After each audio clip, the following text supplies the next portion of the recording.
Evet, merhabalar. Deli Emin'in deli deli işlerinde bugün gündemimiz Zontes 350D'nin yürüyeni ve RZ 250S'in yürüyeni. Eski takipçilerim iyi bilir. Her iki motorun da farklı olduğunu, yürüyeninin farklı olduğundan, özellikle varyatör aksamı ve pistonunun çapının farklı olduğundan bahsetmiştim. Buna ilave olarak oksijen sensörü ve egzozunun da farklı olduğunu dile getirmiştim. Yine takip eden, bu tarz içerikler yapan birkaç arkadaş da makineler aynı. Sizin bindiğiniz RZ250S aslında 350 cc demişti. Buradan da onlara ithafen bunları tescillemiş olayım. Şimdi sağ taraf 350'ye ait, sol taraf RZ250'ye ait olan parçalar. Ama öncesinde size göstermek istediğim diğer farklılıklar var. Hava filtre kazanlarının yine farklı olduğundan bahsetmiştim. Yağ filtreleri de farklı olduğundan bahsetmiştim. Şimdi şöyle bir şey yapalım. Bakın burası 11,5 santim geliyor. Bu şekilde sıfırladım. Şöyle odaklayayım size. 11,5 santim. Zaten gözle görülür bir fark var. RZ250'de bu mil çok daha kısa. Bunun da ne kadar, bakın bu kadar farklılık var. Gördünüz mü? Şimdi bu da 10,1 santim gibi geliyor. Yani 1,4 gibi. Şöyle şu an sıfırladım. 1,4 santim sadece milden fark var. Onun haricinde şimdi diyorsunuz ki 350'yi alıp 250'ye takabilir miyiz? Takamıyorsunuz. Neden? Burada bir çentik var. Bu çentik size 350'nin varyatörünü geçirmenize engel oluyor. Şayet bu çentik silinmesi lazım. Bu milin uzaması lazım. Bu da krankın değişmesi gerektiği anlamına geliyor. Birincisi bu. Yani millerimiz, kranklarımız farklı. Krank uzunluğu farklı. Şimdi bunu gösterdikten sonra gelelim diğer parçaların farklılığına. Şimdi kayışlarımız aynı gibi görünüyor ama kayışlar farklı. Kayışların ağırlıkları da farklı. Bunu da size göstereyim. 246 gram. Şimdi 350'nin kayışına bakalım. Şöyle 248 gram çıktı. Bir önceki ölçümlerimde farklıydı. Şimdi neden böyle çıktı anlamadım. 238 gram. Tamam, şimdi oldu. Bu da 247. Arasında böyle bir fark var.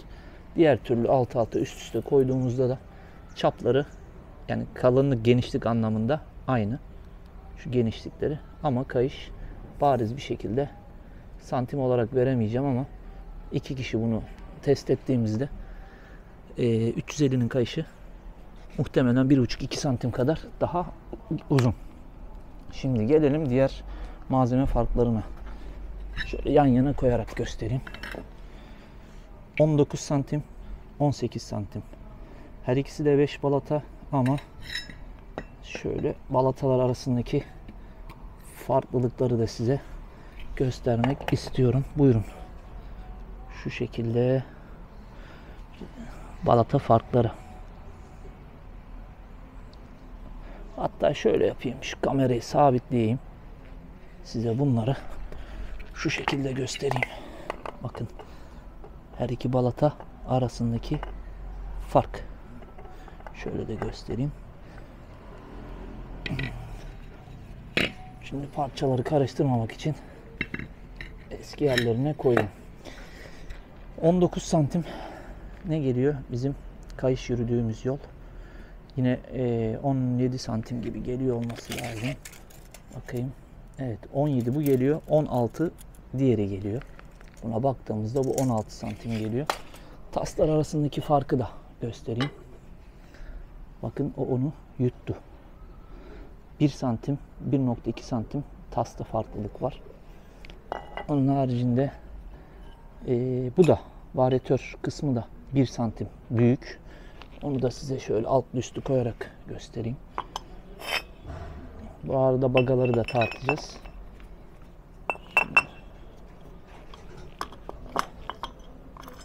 Evet. 1 santim çapta, varyatörde farklılık var. Ama dediğim gibi bunu biz diğer tarafa takamıyoruz. Sadece ön pervaneler yarım santim. Yani burası 1, burası yarım santim fark ediyor. Bunun da sebebini anlamadım. Şöyle göstereyim.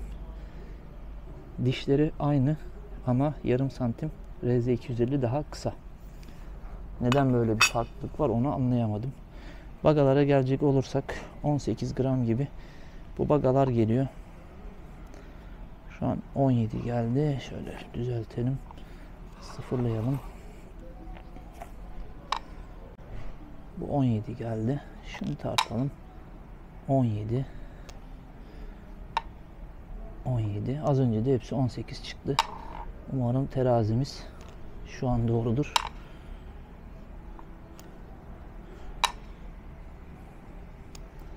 Tümü 17 gram. Sağlama yapalım. 17 çarpı 8 yapabilirsiniz. 123. Şimdi gelelim 14 gramlara. 13 gram. Bunlar da 14 geliyordu. Şu an 13 çıktı. Neden böyle anlayamadım. Bu arada mililitre gram. Evet. 14 gram. Tamam. Doğru olan şu an. 14 gram. Bunlar da 18 gram. Çünkü az önce mililitre ayarındaymış. Yine sağlamalarını yapalım. 18 19 hatta şöyle yapalım. 18 baktıklarımızı ayıralım. 18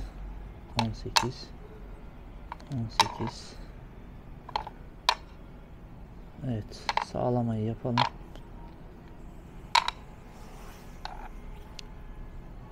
127 gram. Gelelim RZ'nin bagalarına. 14.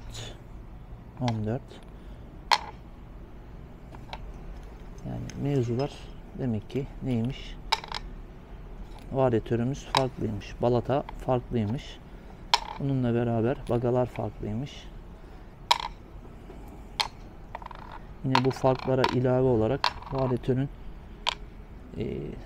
arka kaydırıcıları da farklı. Şu kaydırıcı, örnek veriyorum. Şimdi buna takamıyoruz bu kaydırıcıyı. Hem çaptan dar. Önce onu göstereyim şöyle. Bakın.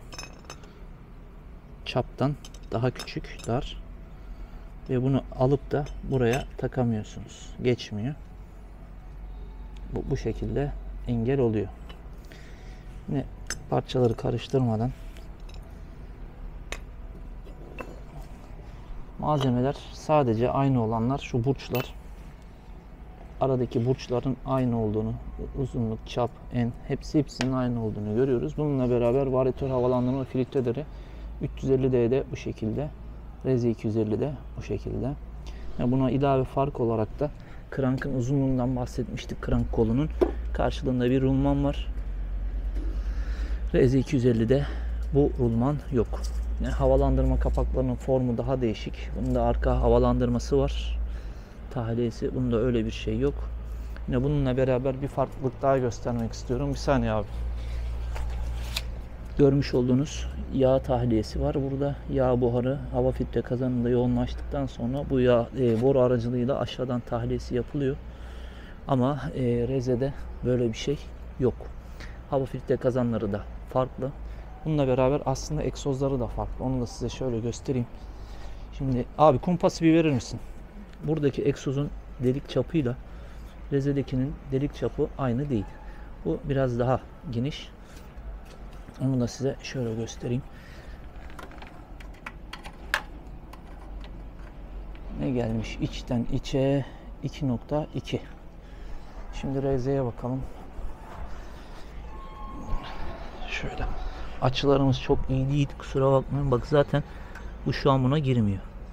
Şöyle zoom yapayım. Bunu içeriye soktuğumuz zaman tam hali ne gelmiş?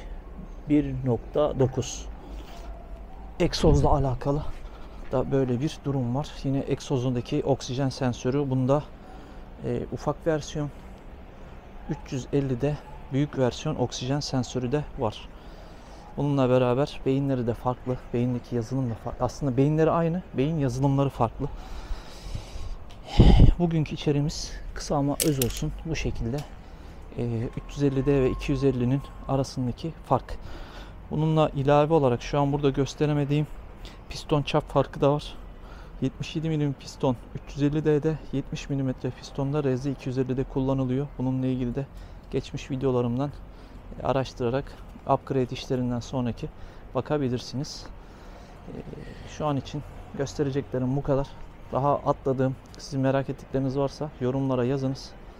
Yani o kadar emek veriyoruz. Buna da bir karşılıksız bırakmazsanız sevinirim. İzlediğiniz için teşekkür ederim. Kanalda da motorlarla ilgili birçok video var. Onları da izlemenizi tavsiye ederim. Şimdi sizin aklınıza gelen sorular şudur. Abi 350'lik mekanizmayı 250'ye taksan olmaz mı? Olmuyor bak kardeşim. Sonra yarın demek ki Onur abi 250'ye 350'ye böyle yürüyenini taktı. Bunların diş çapları farklı. Bak kardeşim bak.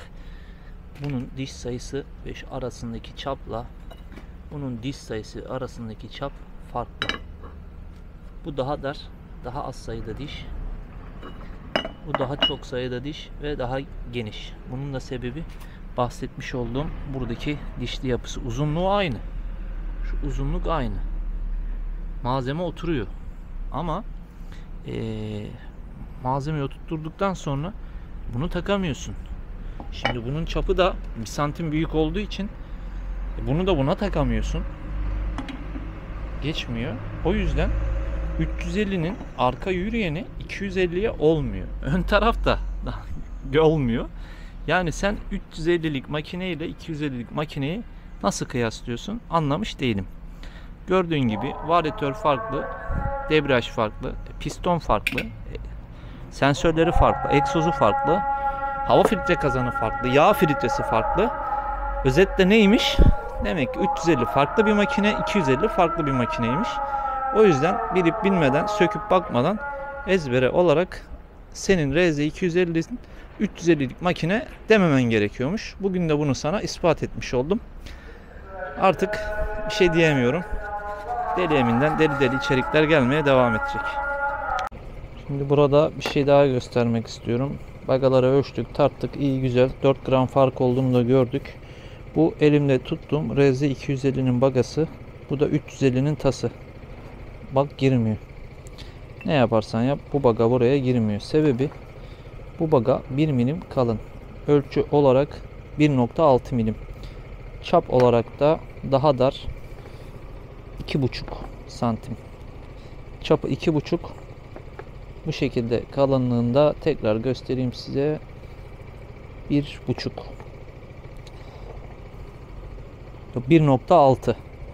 Ama bu bagana 1,5 santim yani 15 milimetre kalınlığı var. Şöyle zoom yapayım. Fakat çap olarak 1 milim daha büyük. 2.6 geliyor. Özetle RZ250'nin bagası 1 santim enden büyük, 1 milim enden büyük olduğu için yuvaya girmiyor. 350D'nin bagası da 1 milim daha şu çaptan daha yüksek. Ve 4 gram farklılık var. Bagaların net bilgisi de bu şekilde.